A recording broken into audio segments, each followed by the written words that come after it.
Yes guys, welcome back to 11 Yanks Breakdown. I'm Pete Douthit, and before we talk about anything USMNT, Merry Christmas and Happy Holidays to all of you. I hope you're all getting some time off and enjoying the holidays after a really rough 2020. Today I'm going to be breaking down who I think should be on the January camp roster. So it's January camp, guys, and that means MLS once again. They had a short camp in December. We had a game against El Salvador. I'm hoping that in this particular January camp, we're going to play a more difficult opponent. El Salvador really didn't put up a whole lot, so it was hard to evaluate players and evaluate how we were doing. I've heard rumors, I think it was actually somebody in one of the YouTube comments who said that we were going to play Canada, or that's one of the rumors. I hope so. I'd like to play Mexico, but they've got Liga MX starting and they're in preseason in January, so I don't think that works. Canada is a decent opponent. They're better than El Salvador. They'll give us a bit more of a test. Of course, they won't have Jonathan David or Alphonso Davies there. But yeah, that would be a good opponent. I'd like to see it. Unlike in December, all of the players will be available in MLS except for Atlanta's players. Now, Atlanta has a policy of not releasing their players unless it's a FIFA match day. And I really think that Carlos Bocanegra and Darren Eales need to rethink that policy because young Americans are getting an opportunity in January to impress Gregg if they play in MLS. And that's really a time when they can come in and show what they're all about, because the rest of the time they're having to compete with the European players. Very quickly, before I get into the video, guys, next week I am going to be traveling. So for next Tuesday's video, I'm not going to be able to actually make a video. Instead, we're going to do a live chat hangout on YouTube. I'll tell you the exact time of that, but it will be on Tuesday afternoon sometime. So come hang out, guys. It was really fun. We've done it twice so far. We'll talk about the year. We'll talk about a lot of different things. I'll try to answer some questions. It'd be fun to see you guys there. Don't forget to come hang out next Tuesday. I will schedule it on Monday, so you'll be able to see it on the channel in advance, the time that we start. So we'll have a whole hour to hang out and just talk about all things American soccer. Okay, let's dive into this. Goalkeepers. Matt Turner did not get to come to the December camp because New England was in the playoffs. I want to see him there. Whatever game we play, I think he needs to start and play the entire game.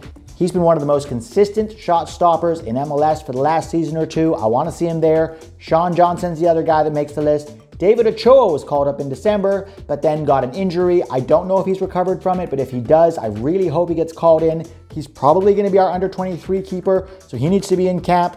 Remember, January is a nice long camp for these guys to impress Gregg, to impress Jason, who's probably going to be there. Jason Christ, the under-23 coach.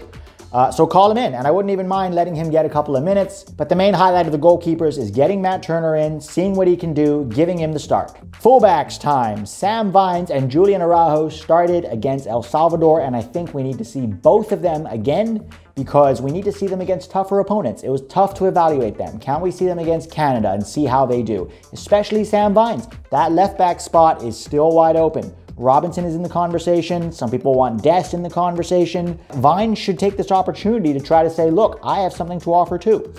Instead of Marco Farfan as Vines' backup, I would bring Chase Gaspar. I just think he's a better left back. I don't think Marco Farfan should be anywhere near the national team. And Bryan Reynolds would be my backup to Julian Araujo. Now, a lot of people have heard the Juventus rumors about Bryan Reynolds going for 6-7 million. Other clubs are supposedly interested. I see why, because Bryan Reynolds is a very good attacking fullback. He still has a lot to work on defensively, but I don't think it's going to hurt him to come into this camp and have a look at him. He could be involved with the Olympics. He could still be involved with the U20s. Definitely a depth option guy. Why not bring him in? We saw Kyle Duncan in the last game. He's really nothing special, guys, in my opinion. Bryan Reynolds might have a higher upside, especially going forward. Now, 3 of these center backs are the same guys we brought in December. Long, Zimmerman, and McKenzie. McKenzie is another guy I want to see playing against a tougher opponent.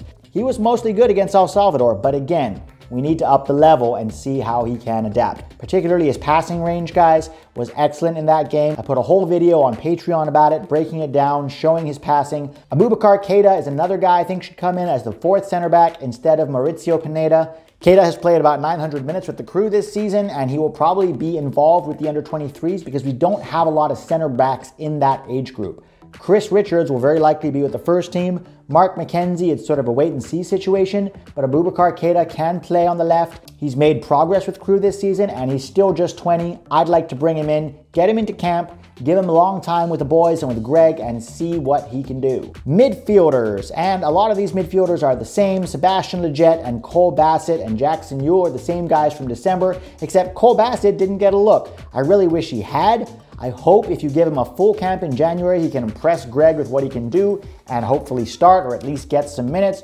Busio is a guy that couldn't come in because he was involved with Sporting KC's playoff run. He's versatile. He can play as an 8, as a 10, or as a 6. Personally, I think he's better as a 6, but he's still just 18 years old. He's got stuff to work on, but why not bring him in? He could be involved with the U23s or the U20s. Frankie was called in last time, but he got COVID, so hopefully he's recovered. He's another guy that's very versatile. He can play as a 6 or as an 8. Tanner Tessman from FC Dallas had a pretty good season. He's also pretty versatile. He's one of those bigger midfielders that's also very good in the air. I think he has some technical limitations personally, but I'd like to see him. I don't think there's anything wrong with bringing him in. He's still eligible for the U20s. He could be involved with the U23s. We don't need Georgi Mihailovic or Kellen Acosta. No thank you, not national team quality. Forwards now, Daryl Dike, Jordan Morris, Paul Arriola, Chris Mueller, Efra Alvarez, Gyasi Zardes, and Akinola, if he will continue to accept another call-up. Now, Daryl Dike is the guy I really want to see. He had a very good season with Orlando, showed a lot of good things, not only with his pace and power, but also with his technique, with his finishing. Jordan Morris comes into this group after going all the way to the finals with Seattle. I want to see him play on the left against Canada. He needs to continue to demonstrate why he should be involved with the first team. I'd like to see Chris Mueller play on the right. We know that he can play on the left. I just want to see what he can do on the right now. Maybe start Morris and Mueller against Canada, put Daryl Dike up front. Gyasi Zardes will be involved, but Efrain Alvarez, guys, if we can bring him into another camp, say, look, Efra, come in, be involved, maybe put a little bit of pressure on him, not in an intense way, but just say, look, we want you involved with this team. Who knows? Maybe he files that one-time switch and says, you know what? The U.S. sees me with their adult team, not with their U20s. I think I want to be part of this. Why not? Call him up, bring him in. These are the forwards that I would bring. Akinola, it's a very good chance that he could go play for Canada or accept at least a Canada call-up and see what they're all about.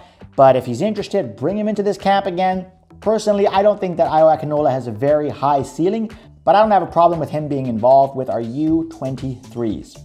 All right, so that's the January camp roster that I want to bring in. Obviously, not all of those guys are going to get called in by Gregg. We don't see eye to eye on everything. I just hope he doesn't bring in Christian Roldan or Michael Bradley or Josie Altidore or Daniel Lovitz or any more of these guys that, frankly, I don't think should be involved with the national team. That's it for now, guys. Don't forget to come hang out next Tuesday. We'll have a live chat. In the meantime, you guys have a very Merry Christmas. Enjoy the time with your families and your friends. Leave your thoughts in the comments, and I will see you next Tuesday.